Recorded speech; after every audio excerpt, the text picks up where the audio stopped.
வணக்கம். இன்னைக்கு நம்ம ஆழ்ந்த அலசல்ல நாம் எடுத்துக்க போற விஷயம் ரொம்பவே சுவாரஸ்யமான ஒண்ணு. ரொம்ப ரொம்ப ஆழமான ஒண்ணுன்னு கூட சொல்லலாம். கரெக்ட். பல நூற்றாண்டுகளுக்கு முன்னாடி எழுதப்பட்ட ஞானசரியை 27 அப்படிங்கிற ஒரு சின்ன பாடல். ஆனா இந்த ஒரே ஒரு பாடலுக்குள்ள ஒளிஞ்சிருக்கிற தத்துவம் பாத்தீங்கன்னா இன்னைக்கு நாம தேடி ஓடிட்டு இருக்கிற பல கேள்விகளுக்கு பதிலா அமையலாம். ஆமா. ஏன்னா இது வெறும் ஒரு தனிநபரோட ஆன்மீக குறிப்பு கிடையாது. மனித மனத்தோட தேடல், நாம தேர்ந்தெடுக்கிற பாதைகள், அப்புறம் இந்த உலகத்துல இருக்கிற அத்தனை பேருக்கும் அந்த உண்மையான தெளிவுனா என்ன அப்படிங்கறத பத்தின ஒரு மிகப்பெரிய திறந்த அழைப்பு. இந்த மூல ஆதாரத்தை நாம இன்னைக்கு ஒரு தத்துவ கோணத்துல அலச போறோம். கண்டிப்பா. இந்த பாடல நம்ம சும்மா ஒரு வார்த்தைகளின் தொகுப்பா பார்க்கவே முடியாது. ஒரு மனிதன் தன்னுடைய வாழ்க்கையில எப்படிப்பட்ட முடிவுகளை எடுக்கிறான், எந்த பாதையை நோக்கி பயணிக்கிறான் அப்படிங்கறத இது ரொம்ப நுட்பமா பதிவு செஞ்சிருக்கு. ஆமா. குறிப்பா சொல்லணும்னா அருட்பெருஞ்சோதி அப்படிங்கிற அந்த பெருவெளிச்சத்தை, அதாவது அந்த ஒரு முழுமையான அறிவை நோக்கிய பயணம் ஒருத்தருக்கு எந்த அளவுக்கு அவசியமானது, அது எப்படி அவனோட அகவுலகத்தை முற்றிலும் மாற்றி அமைக்குது அப்படிங்கறத புரிஞ்சிக்க இந்த பாடல் நமக்கு ஒரு மிகப்பெரிய திறவுகோலா இருக்கு. எக்ஸாக்ட்லி. சோ இதனை சற்று விரிவாக பார்ப்போம். இந்த பாடலோட முதல் வரியிலிருந்தே நம்ம ஆரம்பிக்கலாம். சன்மார்க்க பெருங்குணத்தார் தம்பதியே அப்படின்னு அந்த பாடல் தொடங்குது. இத படிக்கும்போது இதில் இருக்கிற ஒரு ஆழமான விஷயம் என்னை தீவிரமா சிந்திக்க வச்சது. அதாவது அந்த ஆசிரியர் தனக்கு கிடைச்ச ஒரு தனிப்பட்ட வழிகாட்டுதலையும் சப்போர்ட்டையும் பதிவு செய்யற விதம். ஆமா, அந்த வார்த்தை பிரயோகம். கரெக்ட். என்னை தாங்குகின்ற பெரும் பதி அப்படின்னு ஒரு வார்த்தையை பயன்படுத்துறார். இருப்போம், கண்டிப்பா உணர்ந்திருப்போம். அந்த தாங்குதல் அப்படிங்கிற கருத்தை ஒரு மாபெரும் பிரபஞ்ச சக்தியோட அவர் பொறுத்துறார். இது வெறும் பக்தி சார்ந்த விஷயம் மட்டும் இல்லாம மனித மனத்துக்கு தேவைப்படுகிற அந்த அல்டிமேட் சப்போர்ட் சிஸ்டம் பத்தின ஒரு பதிவா இதை நாம எடுத்துக்கலாமா? 100% எடுத்துக்கலாம். அந்த பார்வையை நாம் இன்னும் கொஞ்சம் விரிவுபடுத்தி பார்க்கணும். சரி. இங்க தாங்குதல் அப்படிங்கிறது வெறும் ஒரு வீழ்ச்சியை தடுப்பது மட்டும் கிடையாது. அதில் இருக்கும் அந்த படிநிலைகளை ஆசிரியர் எப்படி மிக அழகாக வரிசைப்படுத்துகிறார்னு பாருங்க. முதலில் தாங்குதல், அதாவது ஒரு மனிதன் தன்னுடைய சொந்த அறியாமையாலோ அல்லது சூழலாலோ விழ முற்படும்போது அந்த பெரும்பதிய அவனை கீழே விழாமல் தாங்கி பிடிக்கிறது. அதாவது அத்தோடு நின்று விடுவதில்லை. அடுத்து நன்மார்க்கத்து எனை நடத்தி அப்படின்னு சொல்ற. நன்மார்க்கத்து எனை நடத்தி, அதாவது நல்வழியில. ஆமா, நல்வழியில் வீழ்ச்சியிலிருந்து மீட்டவனை ஒரு சரியான பாதையில் கைப்பிடித்து நடத்துகிறது அந்த சக்தி. எல்லாவற்றுக்கும் மேலாக அந்த பயணத்தின் உச்சமாக சன்மார்க்க சங்க நடுவிருக்க வைக்கிறது. வாவ்! அதாவது தாங்கி பிடிச்சு சரியான வழியில கூட்டிட்டு போய் கடைசியா அந்த சிறந்த குணங்களை உடையவர்கள் இருக்கிற ஒரு சங்கத்தோட மையத்துல கொண்டு போய் நிலைநிறுத்துறது. அதுதான் அந்த முழுமையான உருமாற்றம். இது ஒரு டிரான்ஸ்ஃபார்மேஷன். ஒரு மனிதன் தனிமையில தத்தளிக்கும் போது ஆரம்பிக்கிற அந்த பயணம் கடைசியில பெருங்குணத்தார் நிறைந்த ஒரு சமூகத்துல ஒரு உயர்ந்த அறிவு தளத்துல போய் முடியுது.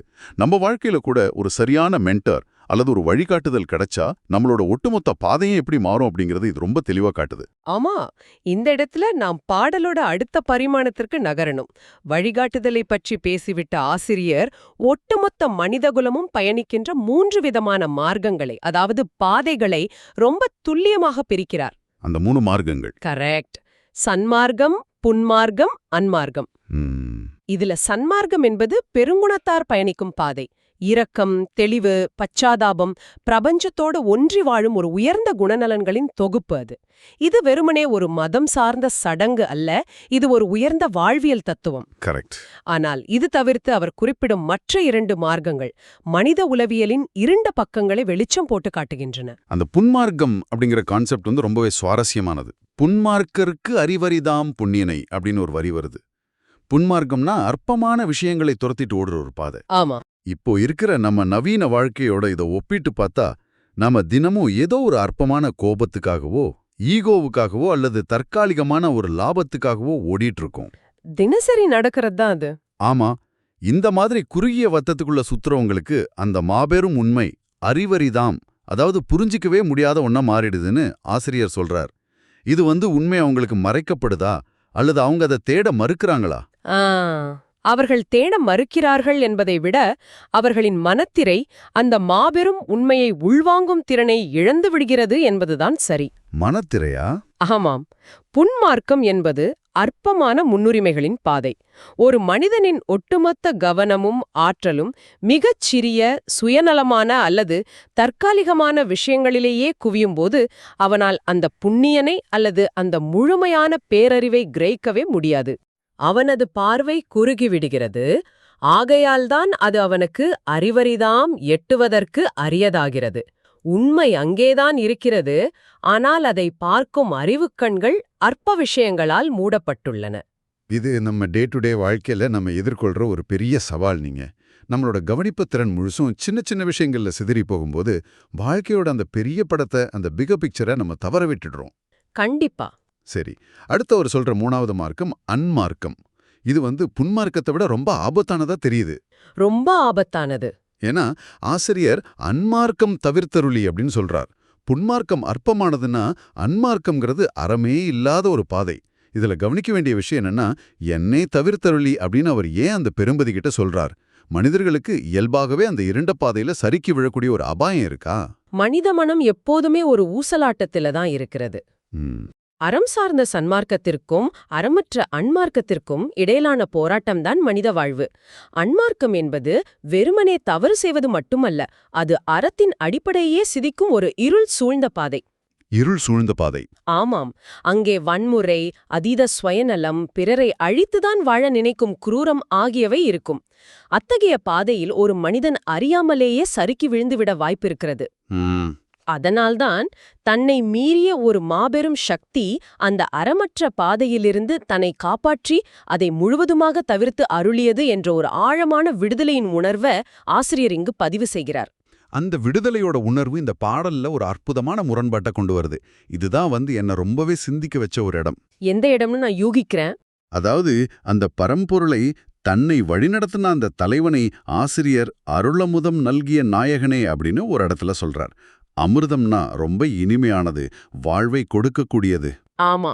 ஆனா அதே மூச்சுல அடுத்த வரியில பொருந்திய மாமருந்து அப்படின்னு சொல்றார். மருந்துங்கிறது பொதுவாவே கசக்கக்கூடியது தானே.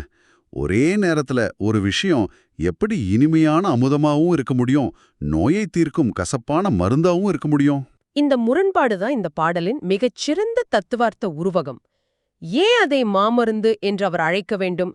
மனிதர்களை பிடித்திருக்கும் ஆகப்பெரிய நோய் எது? அறியாமை.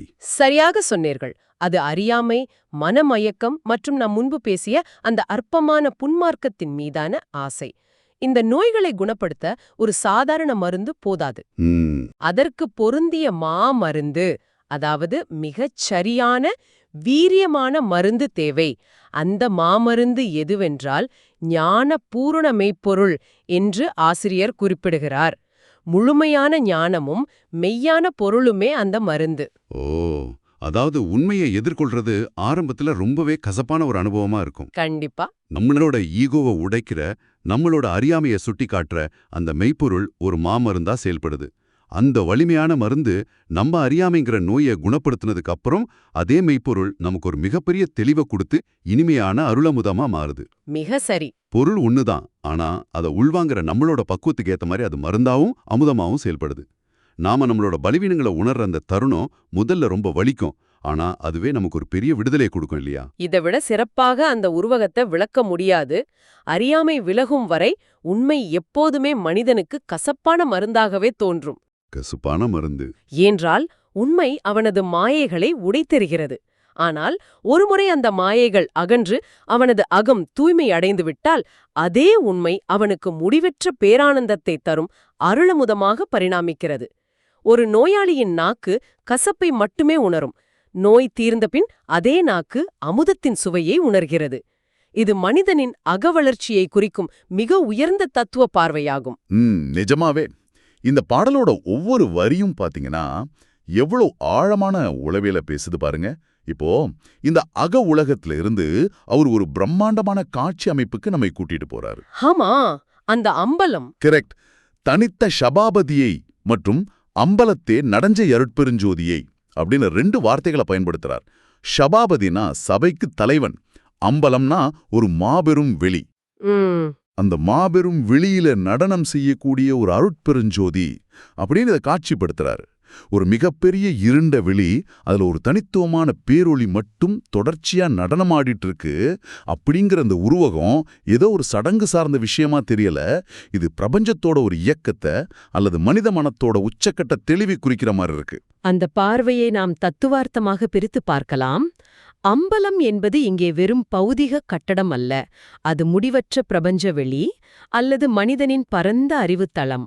பரந்த அறிவுத்தளம். ஆமாம், அந்த வெளியிலே ஒரு பேரொளி சும்மா ஓரிடத்தில் நிலையாக நிற்கவில்லை, அது நடஞ்செய், அதாவது நடனமாடுகிறது என்கிறார். நடனம் என்பது தொடர்ச்சியான இயக்கத்தின் குறியீடு. இயக்கத்தின் குறியீடு இருக்கிறது.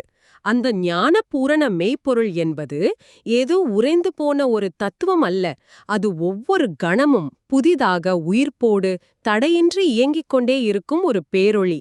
அது நம்முள் இருக்கும் அறியாமை இருளை விலக்கி சதா சர்வகாலமும் ஞானத்தை பாய்ச்சிக் கொண்டே இருக்கிறது என்பதைதான் இந்த நடன உருவகம் உணர்த்துகிறது.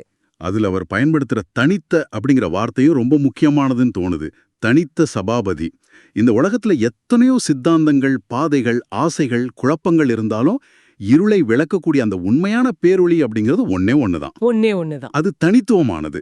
அதை நம்ம எப்படி உணர்றோம், எந்த பாதையில போய் அதை அடையிறோம் அப்படிங்கறத இங்க கேள்வியா இருக்கு. இவ்வளவு நேரம் தன்னுடைய அனுபவத்தை, தன்னை தாங்கி பிடிச்ச சக்திய, மருந்தாவும் அமுதமாவும் இருந்த அந்த ஒளியை பத்தி பேசிட்டு வந்த ஆசிரியர் பாடலோட கடைசி வரியில ஒரு மிகப்பெரிய திருப்பத்தை கொண்டு வராரு. ஆமா, அந்த இறுதி வரிதான் இந்த பாடலின் மகுடம். உலகீர் தெருட்கொளச் சார்வீரே என்று அவர் முடிக்கிறார். அதுவரை ஒரு அகவயமான தன் சொந்த அனுபவத்தை பேசிக் கொண்டிருந்த ஒரு தத்துவ பாடல் திடீரென புறவயமான ஒரு அழைப்பாக மாறுகிறது. ஆமா, திடீர்னு கேமரா ஆங்கிள் மாறி உலகத்தில் இருக்கிற அத்தனை பேரையும் பார்த்து, உலக மக்களே, நீங்கள் தெளிவு பெறுவதற்காக இதனிடம் வாருங்கள் அப்படின்னு ஒரு மாபெரும் அழைப்பை விடுக்கிறார். தனக்கு கிடைச்ச அந்த ஒரு விடுதலை, அந்த பேரானந்தம், அந்த தெளிவு தன்னிடம் மட்டுமே முடங்கிடக்கூடாது அப்படிங்கிற அந்த பெருங்குணத்தாரின் வெளிப்பாடு இது. இங்க நாம ரொம்ப முக்கியமாக கவனிக்க வேண்டிய வார்த்தை தெருட்கொள. தெருள். கரெக்ட். தெருள் அப்படின்னா எந்தவிதமான சந்தேகமும் மயக்கமும் இல்லாத ஒரு முழுமையான தெளிவு. அந்த தெருள் என்ற வார்த்தையின் தேவையை இன்றைய நவீன உலகத்தோடு பொருத்தி பாருங்கள். இன்று நாம் தகவல்களால் நிரம்பி வழியும் ஒரு உலகில் வாழ்கிறோம். ஆமா, ஓவர்லோடு. ஒவ்வொரு நொடியும் ஆயிரக்கணக்கான முரண்பட்ட கருத்துகள், திசை திருப்புகள், தற்காலிகமான உணர்ச்சி பெருக்குகள் நம்மை தாக்குகின்றன. மனித மனம் எதை நம்புவது, எந்த பாதையில் செல்வது என்ற ஒரு தொடர்ச்சியான குழப்பத்திலேயே உழன்று கொண்டிருக்கிறது. இந்த மயக்கத்திலிருந்து விடுபட்டு உண்மையான தெருள் எனப்படும் தெளிவை அடைவதுதான் இன்றைய காலகட்டத்தில் ஒரு மனிதனுக்கு மிக மிக அவசியமான ஒன்று. அது ரொம்பவே உண்மையான ஒரு பாயிண்ட். நம்ம எல்லாருமே ஏதோ ஒரு குழப்பத்துல, ஒரு தேடல்ல தான் தினமும் ஓடிட்டு இருக்கோம். காலையில எந்திரிச்சதுல இருந்து நைட்டு தூங்குற வரைக்கும் நாம சன்மார்க்கம்னு நினைக்கிற ஒரு பாதையில போயிட்டு இருப்போம். ஆனா திடீர்னு வர ஒரு சின்ன கோவமோ அல்லது ஈகோவோ நம்மளை அந்த அற்பமான புன்மார்க்கம் நோக்கி இழுத்துட்டு போயிடும். ஆமா, இந்த மாதிரியான ஒரு தினசரி போராட்டத்துல நமக்கு தெளிவு கொடுக்கக்கூடிய அந்த அருட்பெருஞ்சோதி நம்ம வாழ்க்கையில எந்த வடிவத்துல வேணாலும் வரலாம். கண்டிப்பா. அந்த அருட்பெருஞ்சோதி அல்லது அந்த மாமருந்து என்பது ஒரு நபராகவோ ஒரு நிகழ்வாகவோ, ஏன் உங்களுக்குள் எழும் ஒரு ஆழமான குற்ற உணர்ச்சியாகவோ கூட இருக்கலாம். அது உங்கள் அறியாமையை உடைக்கும் போது ஆரம்பத்துல கசப்பான மருந்தாக தோன்றும். ஆனால் அந்த தெளிவை நீங்கள் அடைந்து மீண்டும் சன்மார்க்கத்தில் நிலை பெற்று நிற்கும்போது அதுவே உங்கள் வாழ்வின் அருளமுதமாக மாறும். இந்த சமநிலையை நோக்கிய உலகளாவிய அழைப்புதான் உலகீர் தெருட்கொளச் சார்வீரே என்ற அந்த இறுதி வரியினுடைய ஆழம். மிக அருமையான விளக்கம். அந்த இறுதி அழைப்பு இன்னைக்கு இந்த காணொலியையோ அல்லது ஆடியோவையோ கேட்டுக்கிட்டு இருக்கிற உங்க ஒவ்வொருத்தருக்குமான அழைப்பு தான். நீங்க எந்த பாதையில போயிட்டு இருக்கீங்க அப்படிங்கறதை யோசிக்க வைக்கும் அழைப்பு. இந்த ஆழ்ந்த அலசலை நிறைவு செய்யறதுக்கு முன்னாடி உங்களை நோக்கி ஒரு சிந்தனையை நான் முன்வைக்க விரும்புறேன். உங்களுடைய அன்றாட வாழ்க்கையில நீங்க தடம் மாறி போகும்போதெல்லாம் உங்களை மீண்டும் சரியான பாதையில இழுத்து விடக்கூடிய, உங்களுக்கு தெளிவு தரக்கூடிய அந்த மாமருந்து எந்த வடிவத்துல வருது? அது உங்களோட உள் மனசாட்சியா, நீங்க படிக்கிற ஒரு புத்தகமா, அல்லது உங்களை கடுமையாக விமர்சிக்கிற ஒரு நெருங்கிய நண்பனா? ரொம்ப முக்கியமான கேள்வி இது. ஆமா, உங்களோட மாயைகளை உடைக்கிற அந்த கசப்பான உண்மைய, அந்த மாமருந்த நீங்க எப்படியெல்லாம் தவிர்க்க பாக்குறீங்க? இல்ல அதை ஒரு அருளமுதமா மாத்திக்கிறதுக்கு நீங்க என்ன செய்ய போறீங்க? இந்த கேள்வி உங்களுக்குள்ள நீங்களே கேட்டு பாருங்க. உங்களுடைய சொந்த சன்மார்க்க பயணம் எப்படிப்பட்டதா இருக்க போகுதுங்கிறத ஆழமாக சிந்தியுங்கள். மீண்டும் ஒரு சுவாரஸ்யமான ஆழ்ந்த அலசலில் சந்திப்போம். அதுவரை சிந்தியுங்கள், தெளிவு பெறுங்கள்.